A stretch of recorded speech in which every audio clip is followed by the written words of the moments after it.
Hi, I'm Kristin Davis, the Manhattan Madam, and Thisis50.com. This is 50. I am the Manhattan Madam, affiliated with Eliot Spitzer, and ran a multi-million-dollar prostitution ring that was busted in 2008. This is the untold story of a secretive Wall Street business known only to a wealthy elite. A multi-million-dollar business now shut down by authorities. Raised in, the ghetto, I guess you might say, in the White Hood trailer park. I graduated valedictorian at 15, went on to college. I have a bachelor's in business. I have a master's in psychology. And, I was running an educated business. To keep it real, it's all about the money. I had friends that were sex workers, strippers, the whole gamut of sex industry jobs. And at one point in time, I moved to New York for a very high-profile vice president job, and I read in the paper that Eliot Spitzer, as Attorney General, was going around and arresting people.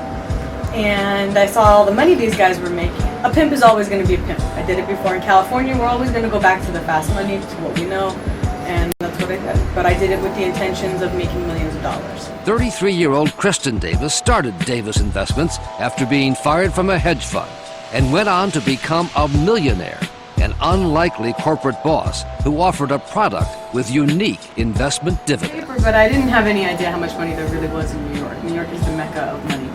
It is for finance, it is for entertainment, everything.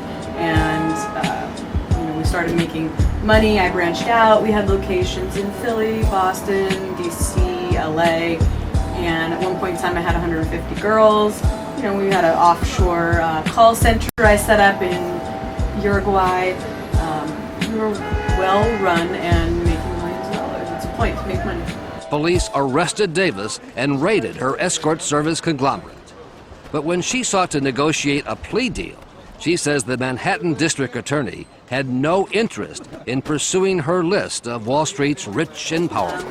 I was actually arrested for money laundering and promoting prostitution. The end result, money laundering charges were dropped, and I pled guilty to promoting prostitution. Rikers Island is a horrible place. It is not something you would think exists in the United States or in New York. It was 4 months of torture, maggots, rats, roaches, fights, just everything, horrible experience, everything taken away from you. They confiscated my money, my car was impounded, I lost everything, my home. I was a mess. I was a complete mess. I was crying every day, hysterical, semi-suicidal. I thought about hanging myself numerous times. When then New York Governor Eliot Spitzer was identified as client number 9 of a rival escort service in New York. Good afternoon. Sure, hey look, when you go around busting a crack house, everyone in the crack house goes down. The dealer, the people with the crack pipe, everybody goes down. And there's usually some level of loyalty among thieves. The lower level dealer gets busted, the higher level bails him out of jail, bails him out, that's like street mentality. This is like rich man mentality. It's completely different. These guys go out there and get you, and nobody else pays but you. But who am I? I'm really nobody in the grand scheme of things. Like, the governor is somebody who's making the laws, going around arresting people. He should pay as well. And there's also, like the Craigslist murderer. That girl used to work for me, Jalissa Brissman. And my girls are instantly unemployed. And they're going to go on and continue to work. Now you've made them afraid to work for agencies because they're more scared of getting busted than they are for their own safety. So they go out and they work independently, and now one of them's been killed. So you have the opportunity to do something good as governor and as attorney general, but yet he's going around arresting people. And then he gets caught, but he gets a slap on the wrist. Like, big whoop. Now he's going to run for office again. Like, maybe the Thisis50 fans should, start a fund or something, because I should go run against him. A virtual conglomerate, each subsidiary with its own website and set of girls and customers.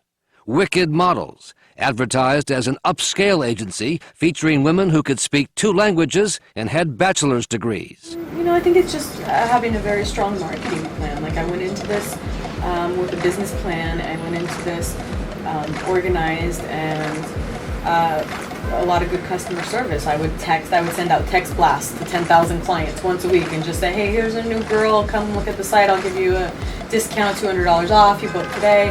I was always in communication. I did a lot of networking at all the high-profile New York clubs. The infamous Manhattan Madam, who once called ex-New York Governor Eliot Spitzer a client, had another world-famous customer, A-Rod. Now, speaking of A-Rod, there was a lot of rumors and whatnot in the media about a relationship with you and A-Rod. Can you clear the air and let us know what was the real story with you guys?